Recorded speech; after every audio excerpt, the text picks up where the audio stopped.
Praise the லார்டுங்க. இன்றைக்கி பாருங்கள், ஆண்டவர் உங்களை பார்த்து சொல்லுகிறார், நீங்கள் கவலையாக இருக்கீங்களா? இல்லை கஷ்டத்தோடு இருக்கீங்களா? அநேக வேதனையோடு இருக்கீங்களா?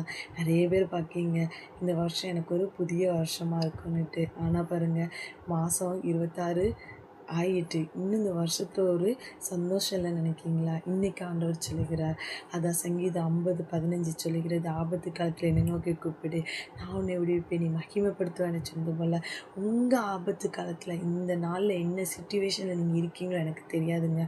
ஒரு வேளை உங்களுடைய மரணப்படுக்கையாக இருக்கலாம், ஒருவேளை உங்களுடைய வியாதியினுடைய கொடூரம் அதிகமாக இருக்கலாம், ஒருவேளை உங்கள் பிள்ளைகளுடைய வாழ்க்கையில், இல்லைன்னா உங்களுடைய கணவர் வாழ்க்கையில், இல்லைன்னா உங்கள் வாழ்க்கையில் ஏதாவது ஒரு காரணத்தில் நீங்கள் ரொம்ப கஷ்டத்தோடு இருக்கீங்க. ஆண்டவர் சொல்லுகிறார், ஆபத்து காலத்தில் என்னை நோக்கி கூப்பிடு, நான் உன்னை விடுவிப்பேன்.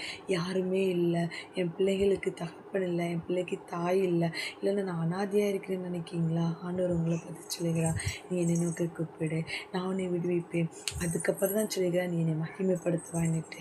அதான் ஏசப்பா, ஒரு நிமிஷம் நீங்கள் அவரை பார்த்து, அப்பா எனக்கு விடுதலை தரமாட்டீங்களான்னு வானத்தை நோக்கி பாருங்கங்க, கண்டிப்பாக விடுதலை தருவா. இந்த வசனம் அப்படியே சொல்லுகிறது, ஆபத்து காலத்தில் என்னங்க, நம்மளுடைய கடைசி எண்டு, அந்த காலம் நம்மளை யாருமே விடுவிக்க முடியாது, யாருமே நமக்கு உதவி செய்ய முடியாதுன்னு நினைக்கிற அந்த நேரத்தில் ஆண்டவர் சொல்லுகிறார், என்னை நோக்கி கூப்பிடு, என்னை நோக்கி கூப்பிடு, எங்கே போகாத, என்னை நோக்கி, நான் உனக்கு விடுவிப்பேன்னு சொல்லியிருக்கேன்.